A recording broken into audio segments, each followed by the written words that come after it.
Hello, Open Spokes. It is Friday, and this is my first video for a while. I thought I'd do one from the viewpoint of my Google Glass. I'm lucky enough to be working on a project that needed some webcams, and this was probably the most expensive variety of webcam I could have purchased, but saw a really good use case for letting teachers record their classroom from their perspective. We were going to record classrooms from an external perspective, but it could be really interesting to see what it looks like from inside of their heads, essentially, and how they handle, interventions and how they teach, essentially. I do have a different topic, but I did want to. This is Arapahoe High School right over here.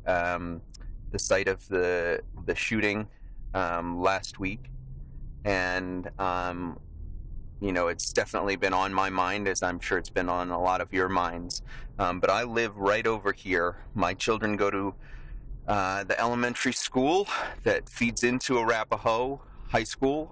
They are the closest elementary school to it, and it made me, really contemplate,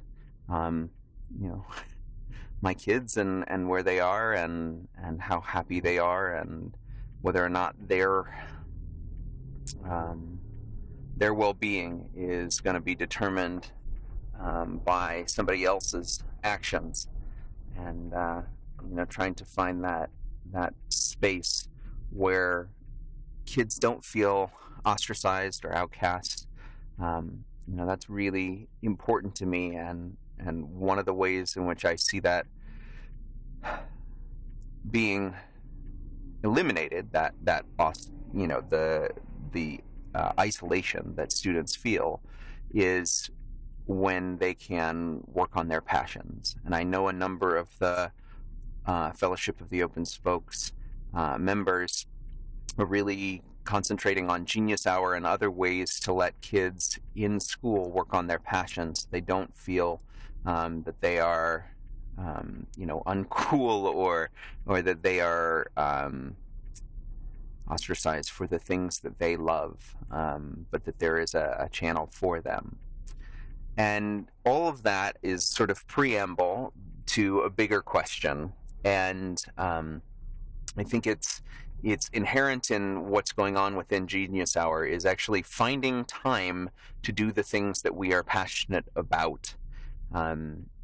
Because I know that a lot of the members of Open Spokes have struggled to find the time to record videos, have struggled to find the time to comment on them, to take part in the community, and it almost makes me think that we need our own Genius Hour, where we get to work on things that we are passionate about, or that we need to be able to find the time to feel connected.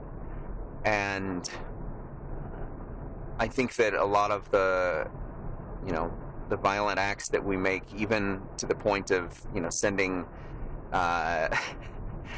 emails that are terse and are really short with people in conversations, all of those things come down to a lack of connection to other people, and a lack of time that you feel connected to your passions. And so I guess my big question, and what I'd love to talk about for the next couple of weeks at least, is to think about how are we connecting in the new year, and how are we going to find and make time for the connections in the new year that we want to have? Because we can't keep on sort of starting things and not following through. We can't, sort of have these moments of almost blissful connection, and then our daily lives are disconnected. I wrote the other day that the amount of creativity that I feel is directly proportionate to the amount of connection I feel, and to me, that's what we need to be focused on, is not allowing isolated classrooms, not allowing isolated teachers, not allowing isolated students. How do we find the time to do that?